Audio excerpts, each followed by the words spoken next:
Okay, so, nabusog po. Ayan. So, tapusin na po natin yung program natin. Para sa huling parte,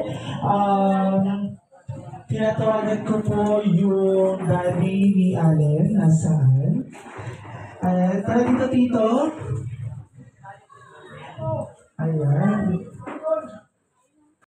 Still using your girlfriend's shampoo? This is a message from Clear Men. You need something for men's scalp